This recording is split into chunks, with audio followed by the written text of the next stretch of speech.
The food desert lie. Why Chicago still has no real access to healthy food. Everything you've been told about why you can't find a decent head of lettuce in the South Side is a lie. A calculated, profitable, multi-decade deception. They call it a food desert. They want you to believe it's an accident, a byproduct of market forces, or a tragic lack of resources. They want you to feel pity, or worse. They want you to feel helpless. But look closer. The grocery stores didn't just vanish. They were purged. You're being told that Chicago is a world-class city, a hub of innovation and wealth. Yet miles of its territory are occupied by nothing but high-fructose corn syrup and processed cardboard. This isn't a desert. A desert is a natural phenomenon. This is a food mirage. The food is there. It's just designed to kill you slowly while draining your bank account. If you're sitting there thinking this doesn't affect you because you live in a good zip code, you're already falling for first trap. The economic design being perfected in Chicago is the blueprint for the rest of the country. Your neighborhood is next. It's not about geography. It's about control. Think about it. Why does a bag of apples cost more than a family-sized box of sugar-coated cereal? Why is the value meal the only thing that actually fits a working-class budget? It's not inflation. It's a pricing manipulation, so precise it would make a Wall Street trader blush. They've crunched the numbers. They know exactly how much a human being will pay to stay alive, and they know exactly how much they can save by selling you poison instead of fuel. The food desert narrative is the perfect cover story. It shifts the blame from the boardrooms to the streets. It makes you think the problem is crime or lack of interest. But ask yourself, who benefits when an entire demographic is nutrient-depleted, lethargic, and dependent on a healthcare system that treats the symptoms but never the cause?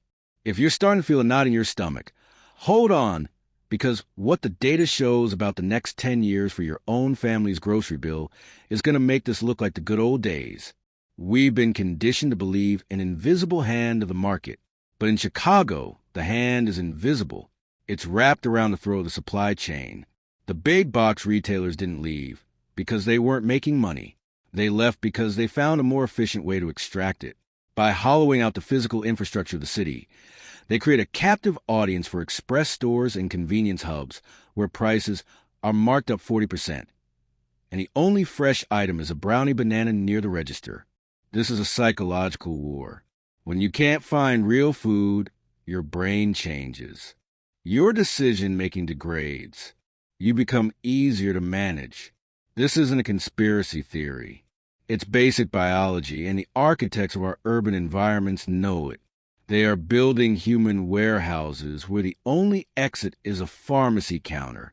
You might think this is an exaggeration, but history proves that when you control the calories, you control the population. Look at the great deception of the mid-20th century. We were told suburbanization was progress. In reality, it was the beginning of the end for local food sovereignty. We traded the neighborhood butcher and the local farm for a centralized, fragile system that could be switched off at the whim of a corporate entity. And Chicago is a laboratory. If they can make it work here, if they can convince millions of people to accept food like products as a substitute for nutrition, they can do it anywhere. They are doing it anywhere. Take a look at your own kitchen. How much of what's in your pantry was actually grown in soil? How much it was engineered in a lab to hit your bliss point? So you keep buying even as it makes you sick. You aren't a consumer. You're a harvest. You've been told that innovation will save us, that vertical farming or tech-driven delivery will fill the gaps. That's more propaganda. Those solutions aren't for the people in the deserts. They are for the elite who can afford the subscription fees. The rest of the population is being relegated to a second-class biological existence. If you think your premium grocery store protects you, wait until the next supply chain hiccup.